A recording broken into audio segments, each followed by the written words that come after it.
ஐயா உங்கள்கிட்ட சில ஆன்மீக சம்மந்தப்பட்ட சில கேள்விகள். விநாயகர் வழிபாடுன்னு முதல்ல நம்ம ஆரம்பிப்போம்.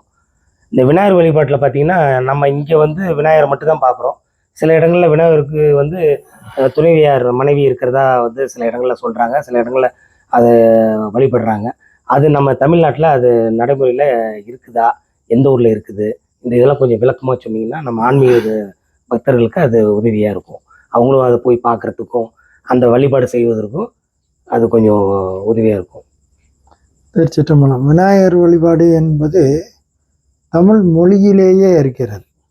மூலப்பொருள் என்று சொல்லுவாங்க. எந்த காரியம் இருந்தாலும் நாம் விநாயகர் வழிபாடு செய்யக்கூடாது. காலப்போக்கில் அவங்க வல்லபை ராஜேந்திர சோழ காலத்தில் வாதாபி வென்று கொண்டு வந்ததனால் வாதாபி கணபதிங்கிறாங்க. ஆனால் அதற்கு முன்னாடி இருந்தே திருமூலர் 3000 ஆண்டுகளுக்கு முன்னாடி வாழ்ந்தவர். எல்லா நூலும் கிபி, திருமூலர் மட்டும் கிமு. அதில் திருமூலர் நூல் வகுக்கும் போது 5 கரத்தனை ஆனை மாத்தனை இந்தின் இளம்பரை போலும் ஏற்றனை நந்தி மகந்தனை ஞான குழந்தனை புந்தியில் வைத்தடி போற்றுகின்றோம் என்று திருமூலரே பாடியிருக்கார்.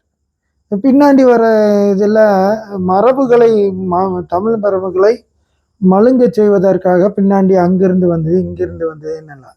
ஆனால் கிமுலையே திருமூலர் பாடிட்டார். இப்போ ஒரு தத்துவ விளக்கமும் தமிழ் மொழியிலேயே அடங்கியிருக்குன்னு சொல்லிடுறோம். இப்போ நாம் எந்த ஒரு காரியம் செய்கிறதா இருந்தாலும் ஒரு தபால் போடுறீங்க. அந்த தபால் போடும்போது நீங்கள் என்ன முதல்ல எழுதுவீங்க? மேலே பிள்ளையார் சொல்லி போடுவோம். அப்போ அங்கே வடக்கு இருந்து வந்ததா நம்மளுடைய மரபே மொழியிலே இருக்கு. பிள்ளையார் சொல்லி ஊ போட்டால் போதும். ஊனா என்ன? உகாரம், படைத்தல், காத்தல், அழித்தல்னு சொல்லுவாங்க. அப்போ உயிர்களை காக்கும் பொருட்டாக மூலப்பொருளாக இருக்கக்கூடியது விநாயகப் பெருமான்னு வச்சாங்க. அது 2 கலப்பு இருக்கு. முதல்ல மொழியை தெரிஞ்சுக்கணும். மொழியில் தெரியும் போது தான் விநாயகர் யாருன்னு தெரியுமாங்க. அகரம் படைத்தல், உகாரம் காத்தல், மகாரம் அழித்தல்னு சொல்லுவாங்க. இந்த ஊ 2 பொருளை சேர்க்கும். ஒரு எழுத்தின் மரபு, ஒரு வட்டம், ஒரு கிடைக்கோடு. எழுத்துக்கு சட்டங்கள் இருக்கு. உலக எழுத்துக்கள் எல்லாம் இப்படி தான் அமையும். ஒரு வட்டம், ஒரு அரை வட்டம், ஒரு கிடைக்கோடு, ஒரு நெடுங்கோடு, ஒரு படுக்கை கோடு, இதெல்லாம் இருக்கு. இப்போ இந்த இதுக்குள்ள அப்போ வட்டம் ஊ விந்து, அணுக்கள் எப்போ நிலையில்லாமல் சுற்றிக்கிட்டே இருக்கும். கிடைக்கோடு நாதம். முதல் தத்துவம் நாத தத்துவம், 2வது தத்துவம் விந்து தத்துவம். இந்த நாத விந்து கலப்பு தான் விநாயகப் பெருமான். உயிர்களின் தோற்றமாக தலைவராக நாமெல்லாம் தத்துவம் இதுதான் சொல்லும். தத்துவ நிலையை தந்தனையாண்ட வித்தக விநாயகா வரைகளல் சரணி என்று அவை பிராட்டியார் சொல்வார். தத்துவத்தின் படியாக மூலப்பொருளை வணங்காமல் நாம் எந்த காரியமும் செய்யக்கூடாதுன்னு நம்மளுடைய மரபு. அது இன்றைக்கு மொழி தெரிஞ்சதெல்லாம் சொல்ல வேண்டிய காரணம் இருக்குது. அன்று 2வது காரணம், நீங்கள் அவருடைய மனைவி கேட்டிருக்கீங்க. அவருக்கு என்னென்னா இங்கேயே இருக்குது. சாமி மலையில் பார்த்தீங்கன்னா வல்லப கணபதின்னு இருக்கும். மடியில் ஒரு அம்மா இருப்பாங்க. இங்கே எங்களுக்கு பேரூர் பட்டீஸ்வரர், கோயம்புத்தூர் பட்டீஸ்வரர் பக்கத்தில் வல்லப கணபதி இருக்காங்க. அதெல்லாம் 1000 ஆண்டுகளுக்கு முன்பான கோயில்கள். அப்போ என்னென்ன கேட்டிங்கன்னா, சித்தி புத்தி என்று 2 மனைவிகள் எல்லாத்துக்கும் உண்டு. ஆஞ்சநேயர் ஒருத்தருக்கு இல்லைங்க, புரிஞ்சுங்களா? சித்தி புத்தி 2 பேர் இருக்காங்க. அதாவது வடமொழியில் இச்சாசக்தி கிரியாசக்திம்பாங்க. தமிழில் சொல்ல போனால் இச்சைன்னா ஆசை, புரிஞ்சுங்களா? ஒரு விருப்பம். அந்த விருப்ப தொழில் படும்போது செயல்படும்போது அதுக்கு கிரிகை என்று பெயர். இந்த விருப்பமும் தொழிலும் 2 சேர்ந்தது தான் இச்சை கிரிகை என்று சொல்லுவார்கள். இச்சையும் கிரிகையும் இருந்தால் தான் தொழில்பாட்டுக்கு வரும், அந்த பொருள் வெளிப்படும். அதற்காக இந்த ஒடுங்கிய நிலை விரிந்த நிலைம்பாங்க. விநாயகப் பெருமான்னு பார்த்துட்டிங்கன்னா அவர் ஒன்றுக்குள்ளேயே எல்லாமே இருக்குது. அப்படி விரிந்த நிலையில பார்க்கணும் போது சித்தி புத்தியோட வச்சிருப்பாங்க, வல்லபு கணபதியோட வச்சிருப்பாங்க. உயிர்களின் தோற்ற ஒடுக்கம் என்பதை குறிக்கும் பொருட்டாக சித்தி புத்தி வச்சிருக்காங்க. ஆனா அதிகமா எந்த இடத்துலையுமே வந்து அவருடைய மனைவியோட இருக்கிற மாதிரி படங்கள் வந்து கிடையாது. இப்ப நம்ம படங்களே நம்ம வீட்டுக்கு வைக்கிறதோ இல்ல நம்ம வாங்கிட்டு வரணும்னு நினைக்கிறது கூட அந்த படங்கள் பார்த்ததே இல்லை யாருமே, அதிகமா பார்த்தது இல்ல. அப்புறம் பார்த்தீங்கன்னா இப்ப விநாயகர் சதுர்த்திக்கெல்லாம் வந்து விழா எடுக்கிறாங்க. அந்த சிலைய வச்சு அந்த 3 நாள் விழா எடுத்து அப்புறம் தண்ணியில கரைக்கிறது இதெல்லாம் நடக்குது. அப்போ கூட அவருடைய மனைவி எந்த இடத்துலையும் நம்ம பார்க்கல. அந்த மெயினா உங்கள்ட்ட நான் கேட்கறதே அந்த மனைவியை பத்தி தான். அதுதான் அப்ப வந்து அதான் வட மாநிலத்திலானா வழிபடுறாங்கன்னு சொல்றாங்க. அது வடமாநிலத்திற்கு அதான் நான் சொன்னேன். இச்சை கிரிகை இன்னும் வடமொழியில சொல்லுவாங்க. தமிழ்ல சொன்னா புரிய மாட்டேங்குது. விருப்பம் தொழில், அது வடமொழியில இச்சை கிரிகைன்னு சொல்லுவாங்க. இங்கேயுமே இருக்குன்னு நான் சொல்லிட்டேன். சுவாமிமலை தமிழ்நாட்டில் தான் இருக்கு. எங்க பேரூர் பட்டீஸ்வரர் இருக்கு. இப்போ என்னன்னா ஒடுங்கிய நிலை எல்லாத்துலேயும் ஒரு இறைவனா இருக்கு இல்லையா, அது காமிக்கணும்னா ரூபா நோட்டுக்கு எத்தனை பக்கம் இருக்கு? 2 பக்கம். ஆனா ஒரு நோட் ஒன்று தானே, நான் 4 பக்கம் இருக்குங்கிறேன். முன்பக்கம் பின்பக்கம் நீளம் அகலம் உயரம் இதெல்லாம் சேர்ந்தது தானே ஒரு நோட்டு. இதே தான் அவங்க விநாயகருங்கிற ஒருவர். அதில் விரித்து பார்க்கும்போது இப்படியெல்லாம் இருக்குங்கிற காமிக்கிறதுக்காகத்தான் அந்த நிலைப்பாடுகள் எல்லாம் வச்சுருக்காங்க. அதாவது ஒடுங்கிய நிலை தோற்ற நிலைன்னு இருக்கும். எல்லாம் ஒரு பொருளை காண்பது ஒரு நிலை, அந்த பொருளை விரித்து காண்பது இன்னொரு நிலை. அப்போ அவருக்கு கணவன் மனைவியாலாம் இருந்து பார்க்கறதெல்லாம் ஒரு இது. இப்போ விநாயகரை பற்றி நீங்கள் சொன்னீங்க. இப்போ சிவ குடும்பம் அப்படின்னு நம்ம சொன்னோம்னா இப்போ அதில் வந்து சிவன் பார்வதி முருகன் விநாயகர் எல்லாமே வர்றாங்க. இதான் சிவ குடும்பம். இந்த சிவ குடும்பத்தை பற்றி ஒரு நல்ல தகவல் கொடுங்க. ஆமாம், நம்ம வீட்டில் எப்படி இருக்கோம்? வீட்டில் தாய் தந்தையோட இருக்கோம், மனைவி மக்களோட இருக்கோம் இல்லைங்களா? சிவகுடும்பமும் அதுதான். சிவகுடும்பம் என்னன்னு சொல்லுது, அங்கே பெரிய தத்துவம் அடங்கி இருக்குங்க. சிவபெருமானுக்கு வாகனம் என்ன? நந்தி. நந்தி, புரிஞ்சுங்களா? அம்மைக்கு வாகனம் நந்தி. சிம்மமும் இருக்கு இல்லையா? சிம்மம். நந்திக்கு பசுக்கும் சிங்கத்துக்கு ஒத்து வருமா? வராது. ஒத்து வராது. விநாயகருக்கு என்ன வாகனம்? மூஞ்சூர். அப்பா கழுத்துலையும் பாம்பு இருக்கு. தம்பி முருகனுக்கும் பாம்பு இருக்கு. மயிலும் இருக்கு. இதுக்கு பகை. புரிஞ்சுங்களா? ஒரு வீட்டில் 4 பேர் இருக்காங்க. அங்கே படத்தில் பார்த்தீங்கன்னா சாமி, அம்மை, விநாயகர், முருகன். இவங்கெல்லாம் எதில் கட்டுப்பட்டிருக்காங்கன்னா ஒன்றுக்கொன்று பகை, ஆனால் அன்பு இருந்தால் எல்லா பகையும் உடையும். அதனால தான் சொன்னேன், அன்பே சிவமாவது யாரும் அறியல. அன்புக்கு ஒன்று தான் கட்டுப்படும். அந்த அன்பு நாம வெளிப்படுத்தினால் எல்லா பகைகளும் உறவாகும் என்பதை காட்டுவதற்கு தான் அந்த படங்கள் நிலைகள் எல்லாம் வச்சிருக்கோம். சிவகுடும்பம்ன்றது அன்பே சிவன் தான். ஆமாம், அன்புல எல்லாம் கட்டுப்பட்டுரும். அன்புக்கு மீறி கட்டுப்படலன்னா அது பகை தானே. எத்தனை பகை இருந்தாலும் அன்பினால் வெல்லலாம். அன்பே சிவமாவது யாரும் அறிகில, அன்பும் சிவமும் இரண்டென்பர் அன்பு அறிவிலார். அன்பே சிவமாவது யாரும் அறிகலர். அன்பே சிவமாய யாவரும் அறிந்த பின் அன்பே சிவமாயி அமர்ந்திருந்தாரே. ஒரு நேயர் வந்து கேட்டாங்க போன வீடியோவில், கற்றதனால் ஆய பயன் என்கொள் வாழறிவான் நற்றால் தொழாரினி. அந்த எண்ணின் கற்றதனால் ஆய பயன் எண், அது எடிட்டிங் பண்ணும் போதுலையும் தவறு இருந்திருக்கலாம் நாங்கள் சொல்லும்போது. அதுக்கப்புறம் எனக்கு வந்து என்னென்னா, இந்த மேல் பல் செட்டு அது பேசும்போது கொஞ்சம் கீழே வரும்போது அந்த சொற்கள் கொஞ்சம் உச்சரிப்புகள் இதாக இருக்கும். நீங்கள் சுட்டி காட்டியதுக்கு எங்கள் பிழையை திருத்திக்கிறோம், அதற்கு நன்றி, வணக்கம். அதே போல் எனக்கும் அந்த பல் செட்டப் வந்து அந்த மேலே விடுறங்க ஒரு இடம் உங்களுக்கு வரும்போது அந்த சொற்கள் வரும்போது தவறாக இருக்கணும். இதுதான் மாறுபாடு, வேற ஒன்று. இப்போ அடுத்தது பார்த்தீங்கன்னா, எல்லா தமிழ் மாதத்துலேயும் நம்ம அமாவாசை பௌர்ணமி வந்துக்கிட்டு தான் இருக்குது. இந்த புரட்டாசி அமாவாசையை மட்டும் ஒரு முக்கியத்துவம் வாய்ந்ததாக சொல்கிறாங்க, தை அமாவாசையை முக்கியத்துவம் வாய்ந்ததாக சொல்கிறாங்க. இதுக்கு என்ன காரணங்கள் என்ன, எதற்காக அந்த வழிபாடு? அதாவது வள்ளுவ பெருமான் சொல்வார், தென்புலத்தார் தெய்வம் விருந்து ஒக்கல் தான் என்றாங்க ஐம்புலத்தார் ஓம்பும் தலை. தென்புலத்தார்னா நம்ம முன்னோர்கள். அந்த முன்னோர்கள் இப்போ நமக்கு வருஷத்துக்கு 365 நாட்கள், தேவர்களுக்கு ஒரு நாள் இல்லையா? அந்த கணக்கு புரியுது இல்லையா? புரியுது.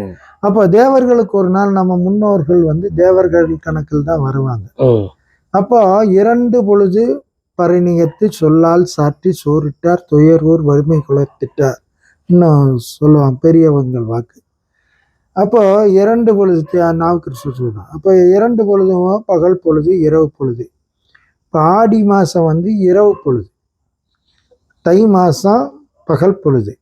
அதாவது வடமொழியில் உத்தராயணம் தட்சிணாயணம்பாங்க.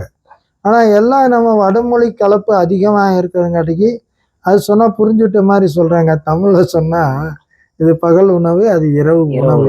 இன்னும் சொல்லும்போது என்னென்னா, அவங்களுக்கு என்னமோ இந்த உத்தராயணம் தட்சிணாயணம்னா பெருசாக அவங்களுக்கு அது மனசில் ஒரு எண்ணம் ஓடிட்டுருக்கு. அப்படியெல்லாம் இல்லை. பகல் உணவு இரவு உணவு ஒன்று. அப்புறம் புரட்டாசி வருது, இந்த மாகாளபட்ச அமாவாசை திதிம்பாங்க. இந்த மாகாளபட்ச அமாவாசை திதி வந்து வைணவர்கள் அதிகமாக கும்பிடுவாங்க. சைவர்களும் எல்லா 12 மாதம் அமாவாசையும் கும்பிடுவாங்க. இந்த மாதங்களில் கும்பிடாதவங்க இந்த 3 மாதத்தில் வருஷத்தில் எது வேணாலும் கும்பிடலாம். ஆனால் எப்பொழுதும் ஒரு இது என்னென்னா, பெரியவங்களோட முன்னோர்களுடைய தொடர்பு நமக்கு உண்டு, அவர்களுடைய எச்சம் நமக்கு கண்டிப்பாக இருக்கும். அப்போ இந்த உடம்பை கொடுக்க காரணமாக இருந்த அவர்களுக்கு நாம் நன்றி செலுத்துவதற்கு அந்த வழிபாடு. அந்த வழிபாடு செய்யும்போது நம்மளால முடிஞ்ச அளவுக்கு தான தர்மங்கள் செய்யணும். அதான் முக்கியமாக இங்கே இது. இன்னைக்கு எல்லாம் சொல்கிறாங்க, அமாவாசை அன்னைக்கு போட்டு எல்லாம் உணவு வீணாக்கிட்டாங்க. நீங்கள் அன்னைக்கு போடுறது தானே சொல்கிறீங்க, அடுத்த நாள் அவனுக்கு உணவு இருக்கா? இப்படி செய்கிறவங்களையும் செய்ய முடியாது. தேவையை அறிஞ்சு கொடுங்க. அது ஆனால் அது கண்டிப்பாக செய்யணும். அதிகமாக செய்கிறது அது எல்லாரும் அன்னைக்கு அதிகமாக எல்லாரும் செய்கிற காரணத்தினால அன்னைக்கு ஒரு நாள் தான் வீணாக போகிறதா நம்ம எல்லாம் பெருசாக அதை தான் காமிக்கிறாங்க. அடுத்த நாள் அடுத்த வேலைக்கு அவனுக்கு சாப்பாடு இருக்கா? இருக்காது.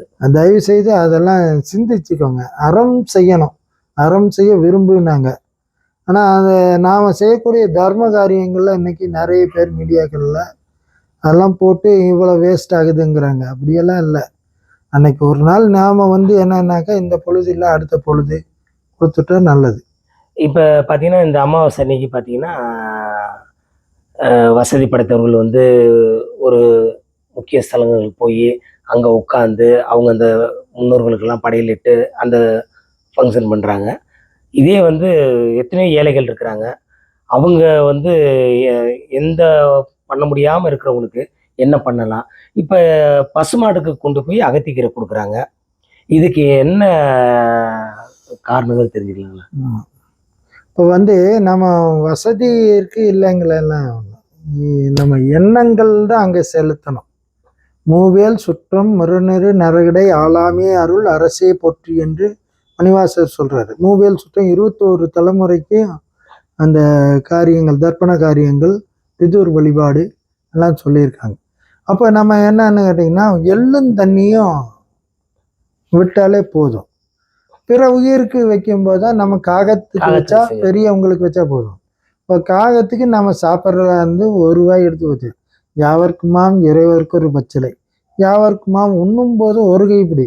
நாம் 3 நேரம் சாப்பிட்றோம்ல, அதில் ஒரு வேளை ஒரு கைப்பிடி எடுத்து வச்சா அதாவது மனம் இருந்தால் மார்க்கம் உண்டுங்க. முதல்ல விருப்பப்படணும்.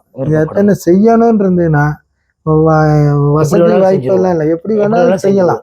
அதில் இருக்கு.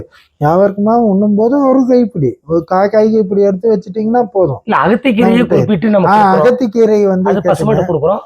ஏன் மற்ற கீரையெல்லாம் நமக்கு கீரையை தானே நம்மளும் பார்க்குறோம், அகத்திக்கீரையை மட்டும் குறிப்பிட்டு நம்ம சொல்கிறோம், அது என்ன காரணம்? அதாவது சிவபெருமான் வச்சிருக்க பார்த்துருக்கீங்க, அவர் கண்டத்தில் நஞ்சு புழுக்களை, அந்த கதை உங்களுக்கு தெரியலையா? இப்போ அண்ணன் உங்களுக்கு நமக்கெல்லாம் சாப்பிடும்போது ஒரு பருக்க மூக்கில் போய் தொண்டைக்குள்ள பார்த்தீங்கன்னா எவ்வளோ வேதனை இருக்கு, வச்சுக்க முடியுமா? முடியாது. நீங்கள் சாப்பிட்ட பொருள் ஒன்றா விழுங்கி ஆகணும், இல்லாட்டினா வாந்தி எடுக்கணும். ஆனால் இங்கே வச்சிருக்க முடியுமா? முடியாது. வச்சிருக்கிறோம் அவர் தான். அவருக்கு வாகனம் பசு. புரியுதுங்களா? பசுல சகல தெய்வங்கள் இருக்குங்க. இந்த நாட்டு மாட்டுக்கு மட்டும் ஏன் அந்த விஷம் எல்லாம் கொடுத்து சாப்பிட்டேன்னா அது தொண்டையில் நின்றுக்கும், உள்ளே போகாது, பாலுக்கும் வராது. அகத்திக்கீரை சாப்பிட்டிங்கன்னா அந்த விஷம் உடைஞ்சிரும். நாம் சைவர்கள் இந்துக்கள் சொல்கிறவங்க எல்லாம் பசுமாட்டை ஏன் தெய்வமாக வணங்க, பசுமாட்டில் சகல தெய்வங்களும் அடங்கியிருக்கு இன்னும் பெரியவங்க சொல்லியிருக்காங்கன்னாங்க. அது ரொம்ப விளக்கமான சொல்லக்கூடியது. அது ஒரு நாள் அது மட்டும் நாம் பேசுவோம், சரிங்களா? இப்போ சமீப காலமாக பார்த்தீங்கன்னா ஆலய வழிபாடு வந்து அதிகமாயிட்டே இருக்கு பொதுமக்கள் மத்தியில். எல்லா விசேஷ நாள்கள் எல்லாமே பார்த்தீங்கன்னா, அதாவது முன்ன இருந்ததை விட இப்போ அதிகமாக இருக்குது. இது எல்லாருக்குமே தெரியுது. இதுக்கு என்ன காரணம்? இந்த வழிபாடு அதிகரிக்க என்ன காரணம்? அதாவது இன்றைய காலகட்டங்களில் உயிர்கள் பிறவி எடுத்துட்டிங்கன்னா எல்லா உயிர்களும் இப்போ கம்மியாயிட்டு இருக்கு, மானுடம் மட்டும் அதிகமாகிட்டு இருக்கு. போன ஜென்மத்தில் எங்கே விட்டாங்களோ அது இந்த ஜென்மத்தில் தொடரும், புரிஞ்சுங்களா? அது முதல்ல நம்ம வச்சிருக்கிறது ஆன்மீகம் என்று பேர். உயிருக்கு பேர் ஆன்மா. அந்த ஆன்மா இறைவனை சென்று அடையுங்கிறது நம்மளுடைய இந்து மதத்தினுடைய கோட்பாடு. அப்போ இறை நம்பிக்கை இருக்கவங்கெல்லாம் போய் ஆண்டவன் சொல்லுவாங்க. நமக்கு மேலே மேற்பட்ட அப்பாற்பட்ட சக்தி ஒன்று உண்டு, அதை நாம் சிவம்னு சொல்கிறோம். ஒவ்வொரு மதத்தாரும் அவங்கள கடவுள்னு இருக்காங்க. இறைவன் முஸ்லீம்கள் நபி ஆமாம் அவங்க சொல்கிறாங்க. ஆனால் எல்லா போரும் ஆண்டவன் ஒருவன் உண்டு. பேரை பாருங்க, ஆண்டவன், என்னை ஆண்டவன், புரிஞ்சுங்களா? இறையோடு இறையும் தேடு. எல்லா உயிர்களும் இறையை மட்டும்தான் தேடும். மானுடருக்கு மட்டும்தான் இறையோடு இறையும் தேடு, இறைவனையும் தேடும், புரிஞ்சுங்களா? சொல்லுலையே இருக்கு, ஆண்டவன்கிறோம். என்னை ஆண்டவன், நான் யாருக்கு அடிமை? அவனுக்கு அடிமை. ஆண்டான் அடிமை உறவு, புரிஞ்சுங்களா? அந்த இதுதான் சொல்லுலையே எல்லா பொருளும் அடங்கி. இல்லை பொதுவாகவே பார்த்தீங்கன்னா இன்னைக்கு அதான் அந்த ஆன்மா உயிரும் பொருட்டாக ஒவ்வொருத்தர் கோயில் வழிபாடு செய்கிறாங்க. அது இன்றைக்கு காலங்கட்டத்தில் வரவேற்கத்தக்கது. எல்லாரும் எங்கே போனாலும் அவங்க அந்த நிலைக்கு வராங்க, உணர்றாங்க. அதையெல்லாம் வரவேற்கத்தக்கது. அதே வள்ளுவரும் சொல்கிறாரு, தென்புலத்தார் தெய்வம் விருந்து பொக்கல் தான் என்றாங்கு ஐம்புலத்தார் ஓமும் தலை. இதில் தெய்வம்ங்கிறது வேற, இறைவன்கிறது வேற. தெய்வம் பல. உங்களுக்கு ஒரு குலதெய்வம் இருக்குது, உங்களுக்கு ஒரு இஷ்ட தெய்வம் இருக்குது, இல்லைங்களா? அப்போ நம்ம முன்னோர்கள் என்ன பண்ணியிருக்காங்க, அவங்க வழிபாடு செஞ்ச கடவுளையும் மறக்காமல் ஆண்டுதோறும் அந்த விழாவை செய்யணுங்கிறதுக்காக அந்த ஒவ்வொரு குலத்துக்கும் தெய்வமாக நாம் சொல்வோம். அது நம்ம முன்னோர்கள் தான். அதாவது வையத்துள் வாழ்வாங்கு வாழ்வான் வானோரையும் தெய்வத்துள் வைக்கப்படும் என்று வள்ளுவர் சொன்னார். இந்த புண்ணியம் செஞ்சதுக்காக அதுக்கு பதமுத்தின்னு சொல்லுவான் சைவ சித்தாந்தத்தில். அந்த பதமுத்தி அடைஞ்சவங்களும் அவங்கள நாம் தெய்வமாக வழிபாடு செய்கிறது மரபு. அது எளிமையாக சொல்கிறோம்.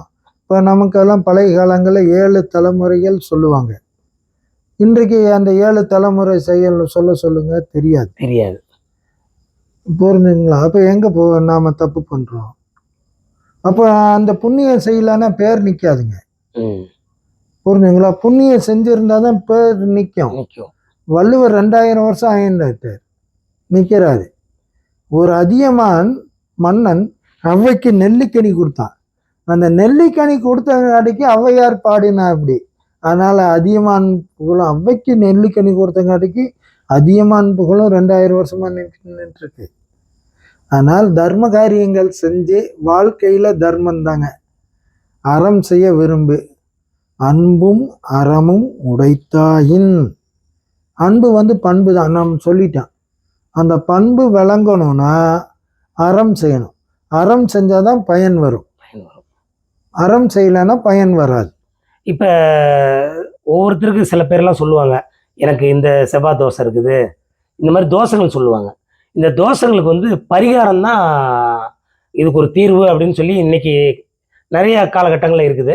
ஆனால் சில சிவனடியார்கள் சொல்றாங்க இதுக்கு பரிகாரமே கிடையாது, நம்ம வழிபாடு தான் இதெல்லாம் முக்கியம் அப்படின்னு சொல்றாங்க. இது நம்ம பரிகாரமா எடுத்துக்கலாமா, வழிபாடா எடுத்துக்கலாமா?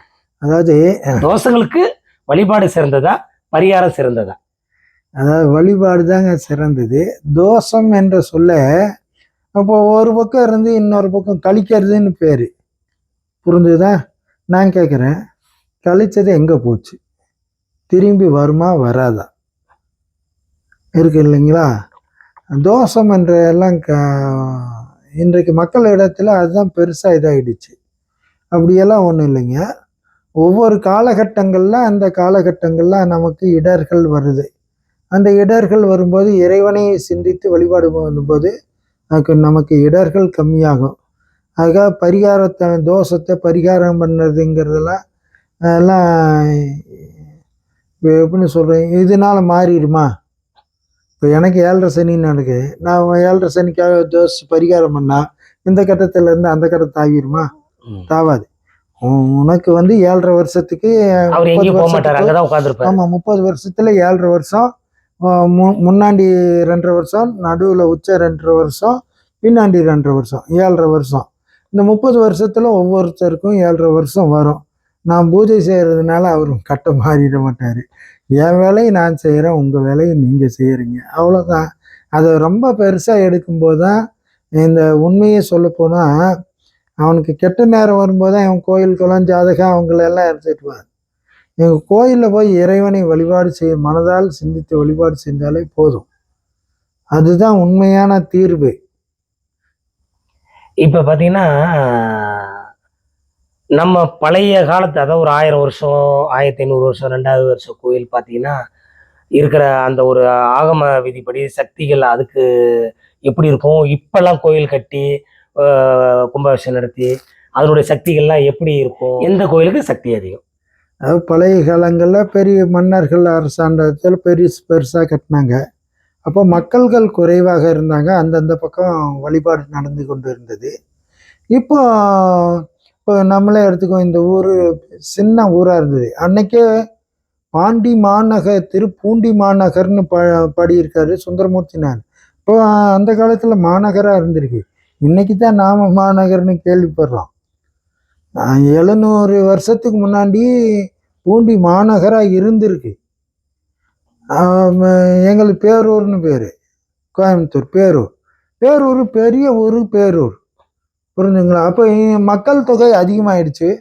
மக்கள் தொகை ஆகும்போது அவங்க அந்தந்த பகுதியில் நம்ம வேலைக்கு போகணும், தொழில் நிறைய இதாகிடுச்சு. அந்த காலத்தில் வந்து குறிப்பிட்ட தொழில் இருந்தது, எல்லாரும் போயிட்டு போகும்போது அங்கே போனாங்க, விளையாடுத்தாங்க, எல்லாம் செஞ்சாங்க. இப்போ தொழில் துறைகள் நிறைய ஆயிடுச்சு. இந்த காலகட்டத்தில் போகணும் வரவும் நல்லா இருக்குது. அப்போ பக்கத்தில் இருந்தால் நமக்கு பரவாயில்ல என்னெல்லாம் சொன்னேன். பெரிய கோயிலாகட்டும் சிறிய கோயிலாகட்டும் எந்த கோயிலாக இருந்தாலும் உண்மையாக வழிபாடு செஞ்சால் எல்லா இடத்துலையும் அந்த சக்தி நமக்கு கிடைக்கும். அந்த இறை வழிபாடு நம்ம அடைவோம். பொய் விட்டு பூசனை செய்யன்னு இருக்காரு திருமந்திரத்தில். பூசனை செய்ய சாந்து செவ்வாது புழுகு நீர் பூசனை செய்து பூசலை வேண்டுமே. பொய் விட்டு பூசனை செய்யன்னு திருமல் சொல். பொய்யா இருக்கக்கூடாது. எங்கே இருந்தாலும் நீங்கள் உண்மையாக ஒரு இடத்துல மனம் செலுத்தினா அந்த இடத்துல உங்களுக்கு எல்லாமே கைகூடும். இப்போ அர்ச்சனை செய்ய போகிறாங்க, ஒரு கோயிலுக்கு போகிறாங்க அப்படின்னா அந்த இடத்துல பார்த்தீங்கன்னா சிவனடியார்கள் பூஜை செய்கிறத விட பிராமணர்கள் அதிகமாக பூஜை செய்கிறத நம்ம பார்க்குறோம். ஏன் சிவனடியார்கள் பண்ணுறதில்ல? அதிகமான ஆலயத்தில் நான் பார்க்கும்போதெல்லாம் பிராமணர்ஸ் தான் அங்கே இருக்கிறாங்க. ஏன் சிவனடியார்கள் போய் பண்ண மாட்டேங்கிறாங்க? ஏன் சிவனடியார்கள் அந்த இடத்துல அமர்ந்து அவங்க வழிபாடு செய்யலாமே? அந்த மக்களுக்கு அந்த ஒரு ஆசையை கொடுக்கலாமே?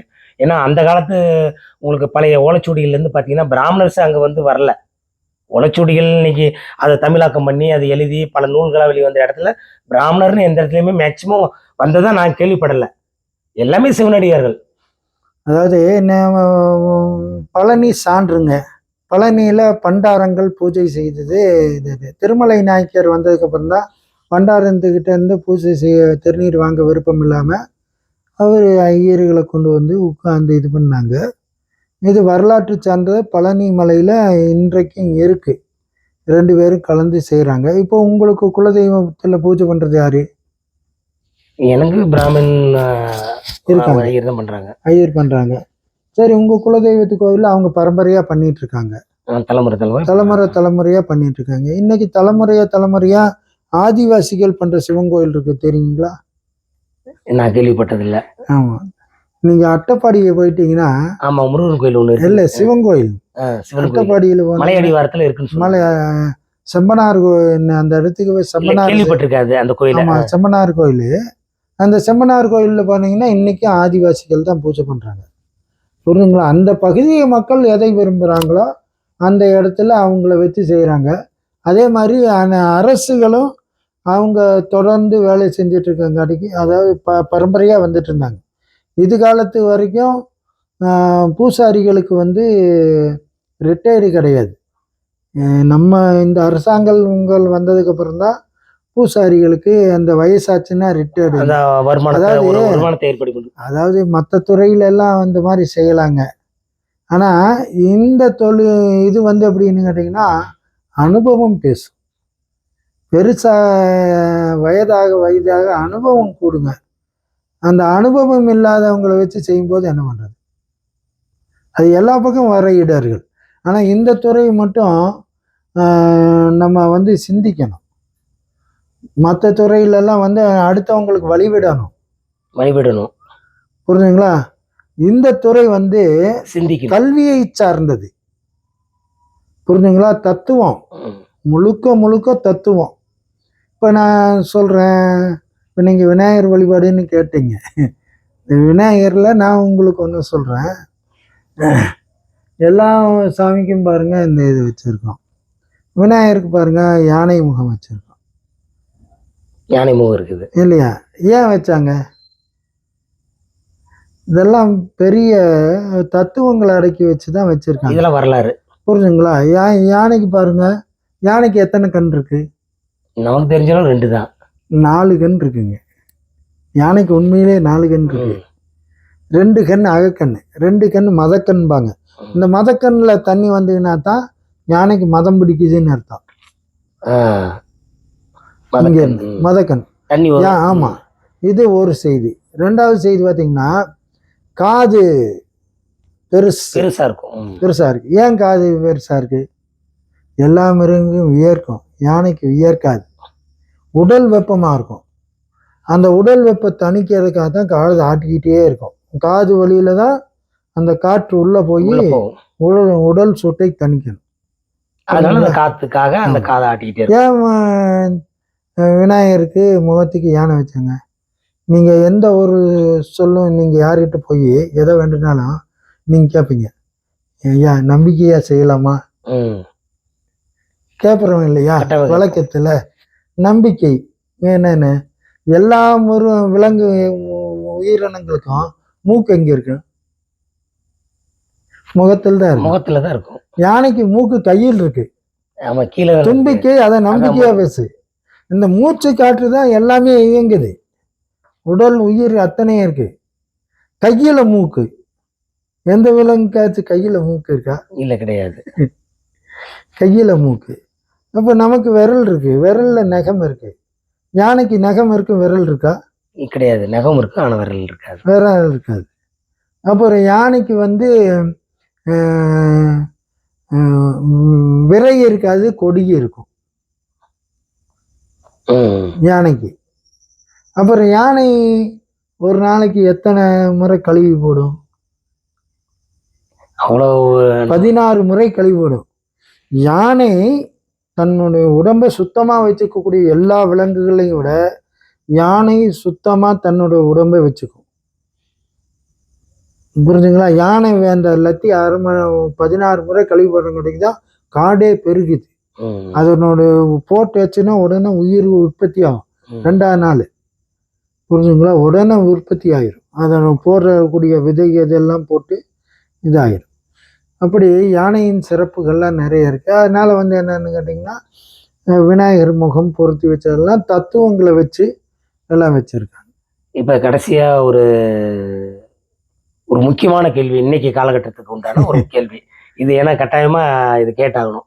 ஏன்னா நாரதர் டிவி இந்த யூடியூப்ல இது எல்லாரும் பார்க்கும்போது இந்த ஒரு இதை வந்து கட்டாயமா கேட்பாங்க. இதுக்கு கரெக்டா நீங்க முடிஞ்ச அளவு நல்ல ஒரு செய்தியை நேயர்களுக்கு நீங்க கொடுக்கணும். இறைவன் திருவள்ளுவர். அதாவது பாத்தீங்கன்னா இன்னைக்கு சித்தர்கள் வழிபாடு அதிகமாயிட்டே இருக்குது.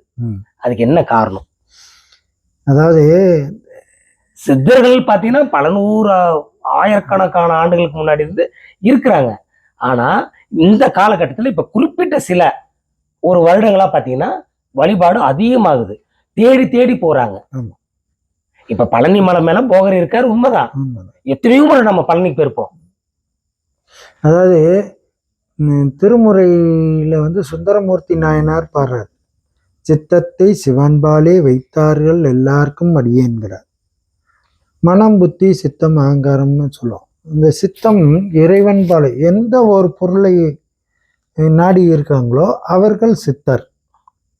அவர்கள் உலக நன்மை கருதி மருத்துவம் விஞ்ஞானம் எல்லாம் மக்களோட இதாக இருந்து செஞ்சுருக்காங்க. இப்போ திருமூலர் எடுத்துட்டிங்கன்னா சித்தர்லையும் இருக்காரு, நாயன்மார்லையும் இருக்காரு. திருமூலர் ஆமா இருக்காருல்ல, ரெண்டு இடத்துல இருக்காரு. இப்போ பாகுபாடெல்லாம் வேண்டாம். அவங்கெல்லாம் பத்தராய் பணிவார்கள் எல்லாருக்கும் அடியேன், பரமனையே பாடுவார் அடியாருக்கும் அடியேன், சித்தத்தை சிவன்பாலே வைத்தார்களுக்கும் அடியேன்னார்.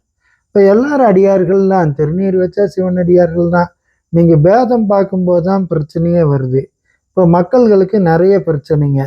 உண்மையாக என்னன்னு கேட்டிங்கன்னா, குருவாக அருவரத்தொருவன் அவனியில் வந்து குருவரனாகி அருளிய பெருமை சிறுமை என்று எண்ணிக்கலாது மணிவாசர் இது வரும். அதே மாதிரி ஔவையாருன்னு சொல்கிறாரு, குரு வடிவாகி குவளையந்தண்ணில் திருவடி வைத்து திறம் எது பொருள் எனங்கிறாரு. அப்போ முருகப்பெருமாள் அருகினேச உருவாய் அருளாய் உழுதாய் எழுதாய் மறுவாய் மணியாய் மலராய் ஒளியாய் கருவாய் உயிராய் கதியாய் விதியாய் குருவாய் வருவாய் அருள். ஞானிகள் எல்லாம் நாம குருவாய் எடுத்துட்டோம்னா பிரச்சனை இல்லைங்க.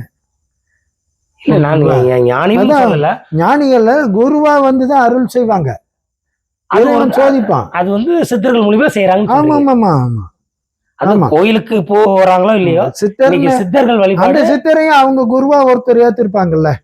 யாராவது ஒருத்தர் நீங்க சித்தர்னு போறீங்க, அவங்களுக்கு குருவா எடுத்திருப்பாங்க. ஆமா, எல்லாத்தையுமே